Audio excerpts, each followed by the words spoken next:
दोस्तों नमस्कार, मैं हूं सुशील मिश्रा और आज हमारे साथ एक ऐसी शख्सियत मौजूद हैं जिन्होंने फर्श से अस्त तक का सफ़र तय किया है। हमारे साथ मौजूद हैं डिवाइन पब्लिक स्कूल के प्रबंधक आशीष उपाध्याय जी। आपका बहुत बहुत स्वागत है हमारे चैनल पे। धन्यवाद। उपाध्याय जी, मैं आपसे बात करने के लिए इसलिए यहाँ मौजूद हूँ क्योंकि आज एक बहुत अच्छा मौका है। आपने एक नवीन भवन का निर्माण कराया है। आज वो उद्घाटन समारोह था। तमाम जनप्रतिनिधि, राजनीतिक यहाँ आकर अब वापस जा चुके हैं और आप और हम खाली समय में बात कर रहे हैं। मैं आपके उस स्ट्रगल की बात करूँगा जब आप सुल्तानपुर से बलरामपुर पहुँचे थे। वो दौर याद करिए और थोड़ा संक्षेप में बताइए कैसा रहा सफ़र आपका। शुरुआत करें प्लीज़। धन्यवाद। जैसा कि सुशील जी, मैं आपको बताना चाहूँगा कि मेरी शिक्षा दीक्षा जो है आपके शहर बलरामपुर में ही हुई है। क्लास 5 के बाद मैं अपने चाचा के साथ जो है यहीं पे आकर के रहने लगा। उसके बाद जब मैं एमए तक की पढ़ाई सारी चीज़ें मैंने यहीं पे किया। एमए के बाद होता है कि जब आपका पीजी हो जाता है तो घर वाले कि क्या करना चाहते हैं, क्या चीज़। हमारे पिताजी व्यवसाय करते हैं। जैसे मेरे पास जो है हिंदुस्तान लेबर एजेंसी थी जी। तो एक पिता होता है कि जब अगर बच्चों नौकरी नहीं करना चाहता है तो उसको अपने व्यवसाय से जोड़ना चाहता है जी।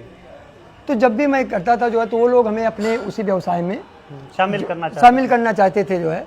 लेकिन मेरा मन कभी उस चीज़ में लगा नहीं। सोच आपकी कभी मेरी हमेशा शिक्षा से मैं जुड़ा रहा।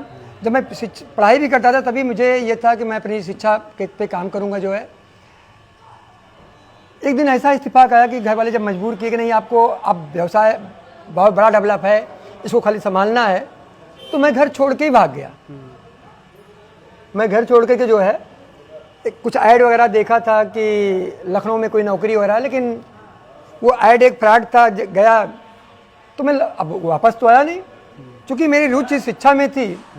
तो मैं लखनऊ एक शहर में जो है SBN इंटर कॉलेज, मुझे भी याद भी है, 2500 रुपये की मैंने वहाँ पे नौकरी कर लिया और किसी तरह से काम करता रहा।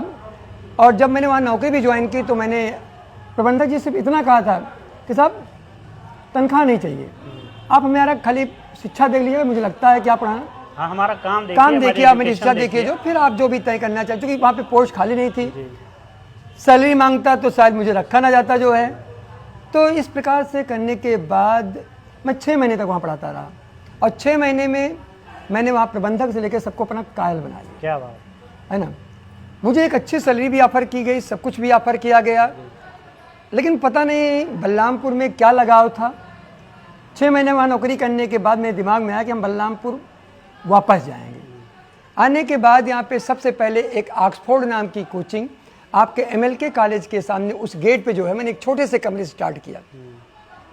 क्योंकि कोचिंग डेवलप करना भी बड़ा मुश्किल काम था, तो मैं MLK कॉलेज वगैरह में चला जाया करता था या आपके MPP स्कूल वगैरह के प्रचार से मिलता था कि साहब कभी भी मुझे, जब भी आपको लगता है आपके यहाँ अध्यापक नहीं हैं, हमें आप फ्री ऑफ कास्ट शिक्षा के लिए बुला सकते हैं। हमें लोग बुलाते रहे, बलरामपुर में लोग मेरी शिक्षा को जानते रहे। और एक दिन वो भी था कि ऑक्सफोर्ड इंग्लिश कोचिंग सेंटर शहर का सबसे बड़ा इंग्लिश कोचिंग सेंटर बना। मेरे यहाँ मुझे वो भी दिन याद है कि जब बच्चे एक एक सीट लेकर के 500 के लगभग एक बैच में मैंने 500 बच्चों पढ़ाया है। इतना स्कूल में नहीं होते हैं। 500 बच्चों के बड़े से ओपन एरिया में पढ़ा दिया। और उसके बाद फिर थोड़ा धीरे धीरे करने के बाद हमें टेक्निक चीज़ों में आया, कंप्यूटर में आया। उस समय मैं डेटा एक्सपर्ट नाम का कंप्यूटर सेंटर लेकर के आया। और जिस समय डेटा एक्सपर्ट नाम का कंप्यूटर सेंटर बलरामपुर में लेकर के आया था, मुझे याद है कि उस समय बड़ी बड़ी संस्थाएं काम कर रही थी। NIIT, एपटेक, UPTech, ये संस्थाएं काम कर रही थी। लेकिन शिक्षा में पकड़ इतनी अच्छी थी कि अगर उस हॉस्टल, कोई भी हॉस्टल है, एक बच्चा मेरे पास आ गया तो मैं उस बच्चे से बोल देता था जो है कि हॉस्टल मेरे नाम का हो गया, यानी कल से जितने भी रहने वाले हैं कुछ दिन में मेरे पास आ जाएंगे। और इत्तेफाक से वो डेटा एक्सपर्ट जो है एक ब्रांड बनाया। 2017 में फिर से अपनी पुरानी चीज़ों की, मैं हर एक प्रकार के बच्चों से मेरा जुड़ाव हो गया, छोटे बच्चों से भी मेरा जुड़ाव नहीं हुआ। मैंने स्कूल की स्थापना डिवाइन पब्लिक स्कूल, जिसका मतलब भी दैव होता है, हमें उस नाम का लाज रखना था और उस पर मैंने आज इतना स्ट्रगल किया। जो भी चीज़ें हैं कि आज आप देख रहे हैं कि डिवाइन पब्लिक स्कूल के एक छोटे से कमरे से मैंने स्टार्ट किया था, आज उसकी एक भव्य बिल्डिंग आप लोगों के सामने उसका इनाग्रेशन हो रहा है। एक इसके बाद अभी आप पिछले साल एक हमने एनुअल प्रोग्राम कराया था, एक बड़ी ज़मीन भी ली गई है जहाँ पे इंटर कॉलेज वगैरह की चीज़ों को चला जाए।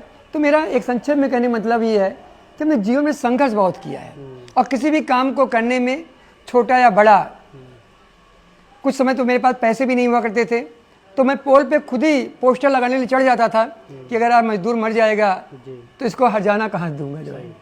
तो मुझे वो सारे दिन याद हैं जो है, लेकिन लगाव है, बड़ी ऊर्जा के साथ काम करता हूँ। प्रातः 6 बजे से लेकर के रात को 9 कब बज जाते हैं इस बात का मुझे एहसास नहीं होता है। और आज भी मुझे लगता है कि शिक्षा के स्तर को मैं जितना ऊंचा कर सकूंगा, मैं इसके स्तर को कभी गिरने नहीं दूंगा। जैसे आज आप बाजार में देख रहे हैं शिक्षा का स्तर गिरता जा रहा है। हमारे जो अध्यापक हैं इनको घर घर बच्चों को बुलाने के लिए कहा जाता है। हाँ, तमाम विद्यालय भेजते हैं जो है अपने टीचर्स को कि आप जाइए और कन्विंस करिए और इतने बच्चे लाइए। इवन मैं तो ये यहाँ तक सुना है हमने कि वो टारगेट देते हैं कि आपको 10 बच्चे देने हैं, 5 बच्चे देने हैं। बिल्कुल सुशील जी, आपने बात सही कहा जो है, ये मैंने बलरामपुर में ही देखा है जो है कि शिक्षक घर घर जाके बच्चों को बुला रहा है। एक छोटा सा दुकानदार होता है, दुकान खोलने के बाद अपनी दुकान बैठता है जिसको आवश्यकता होगी, लेकिन हाँ, आज जिस कस्टमर को आना है आएगा। लेकिन आज शिक्षा का स्तर लोगों ने गिरा दिया। लेकिन मैं आपके चैनल माध्यम कहना चाहूँगा, जिस दिन मैं आपके घर या बलरामपुर में लोगों के पास बच्चों को मांगने के लिए मैं आ गया तो उसी दिन आप समझ लीजिएगा कि डिवाइन पब्लिक स्कूल में क्वालिटी नाम की चीज़ अभी नहीं बची है। मैं अपने टीचर का जो उनका काम पेशा है पढ़ाना, उनको मैं एक कह लीजिए आपकी जो है सामान बेचने वाला, घर घर जाने वाला मैं कभी नहीं बना। हाँ, मैं स्कूल के अध्यापकों को सेलमैन बना दिया। हाँ, सेलमैन बना दिया जो है। लेकिन वो मेरे यहाँ हमने अध्यापक से अपने जरूर कहा है कि मैं ज़्यादा नहीं कमाता हूँ तो मैं ज़्यादा आपको नहीं दे पाऊँगा, लेकिन मैं सम्मान न अपने समझौता करता हूँ तो मैं आपके सम्मान से कभी समझौता नहीं होने दूंगा। उनको सिर्फ मैंने एक ही शिक्षा दी है कि जो आने वाले आपके बच्चे हैं उनको जितनी ईमानदारी से शिक्षा आप दे सकते हैं सिर्फ आप वो दीजिए। उन विद्यालयों की एक और बात होती है कि उनके प्रबंधक जो होते हैं वो एक कमरे में ही सिमट कर रह जाते हैं। और मैं देखता हूं कि डिवाइन पब्लिक स्कूल के प्रबंधक जो है वो लगातार, मतलब सुबह का समय हो तो विद्यालय के गेट पे मौजूद रहते हैं, शाम का समय होता है तो विद्यालय के गेट पे मौजूद हैं, और जब तक बच्चा घर तक नहीं पहुंच जाता है तब तक वो, मुझे लगता है कि वो विद्यालय के गेट के बाहर ही रहते हैं जब तक कि उनको पूर्ण संतुष्टि नहीं हो जाती है। इन दोनों चीज़ों में आप कैसे फ़र्क देखते हैं, उन प्रबंधकों में और खुद में? अब उन प्रबंधक के बारे में तो मैं ज़्यादा नहीं कह सकता हूँ कि क्या उनकी चीज़ें होती हैं, लेकिन मुझे अगर मैं जैसे अभी आप देख रहे हैं लगभग 10 मिनट में आपके साथ इंटरव्यू में बैठा हुआ हूँ, अगर मैं गलती से कभी भी अगर 10 मिनट के लिए ऑफिस में अपने बैठ गया और अपने बच्चों को बाहर या अंदर जो भी कर रहे हैं वो देखने नहीं गया तो मुझे लगता है मैं काम ही नहीं किया आज। मुझे लगता है कि यार मैं तो खाली बैठा हूँ, मैं कुछ काम, जबकि भाई मेरे काम करने के लिए स्टाफ है, हर एक चीज़ें हैं, लेकिन मुझे संतुष्टि तभी मिलती है जब मैं स्वयं हर एक चीज़ की बारीकी से उसकी निगरानी कर पाऊँ, देख पाऊँ। बच्चे के पहले आने से, आपको शायद ज़्यादा जानकारी नहीं है, अगर इस विद्यालय खुलता है तो सबसे पहले गेट को खोल करके लाइट को जला करके उस कमरे की पूरी निगरानी एक ससरी निगाह में मैं देखता हूँ कि मेरा विद्यालय पूरी तरह से सुरक्षित आज मेरे बच्चों को पढ़ने के लिए है या नहीं है। ऐसा तो नहीं कहीं कोई प्रॉब्लम हो, कहीं कोई चीज़ें हों। और जब तक मेरा बच्चा, मेरी गाड़ी बच्चों को छोड़ के नहीं आ जाती है तब तक मुझे लगता है कि मेरी जिम्मेदारी अब ख़त्म नहीं हुई है। आज उनके छोड़ने के बाद जो मेरे पास 8-10 घंटे बचता है वही मेरा अपना समय होता है। एक और सवाल लेंगे, ये नवीन विद्यालय बन गया, आपका नया भवन बन गया, यहाँ किस क्लास से और किस क्लास तक के बच्चों को शिक्षा दी जाएगी और कौन सा क्लास वहाँ चलेगा जो आपकी दूसरी बिल्डिंग है?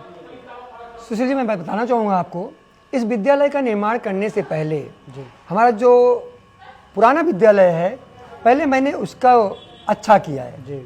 सबसे पहले तो मैंने उसको जो है एक अच्छा सा साइंस लैब, एक लाइब्रेरी, एक जो है कंप्यूटर लैब, और शायद आप कह सकते हैं शहर का सबसे खूबसूरत मैंने उसको तैयार किया है। क्योंकि वहाँ तैयार करने के बाद इस विद्यालय को क्लास नर्सरी से लेकर क्लास 3 तक के बच्चों के लिए तैयार किया गया है।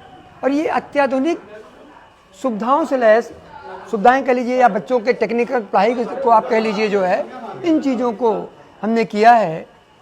तो चीज़ें हैं कि भाई एक अच्छा विद्यालय बनाने का प्रयास किया गया है। चूँकि अभिभावक की शायद अपेक्षाएं मुझसे थी, शायद उनका एक विश्वास था कि आज हम डिवाइन पब्लिक स्कूल के छोटे विद्यालय में पढ़ा रहे हैं, एक दिन ये विद्यालय बड़ा जरूर बनेगा, तो मुझे उनके विश्वास को कायम रखना था। तो ये थे डिवाइन पब्लिक स्कूल के प्रबंधक आशीष उपाध्याय जी। अपने जीवन के संघर्षों की कहानी इन्होंने बताई, कैसे इन्होंने संघर्ष किया, एक किराए के मकान से लेके और इस नवीन भवन तक का सफ़र पूरा किया, बच्चों को शिक्षा दे रहे हैं और बहुत जल्द ही आपके बीच इंटर कॉलेज की स्थापना भी कर देंगे। बलरामपुर से सुशील मिश्रा।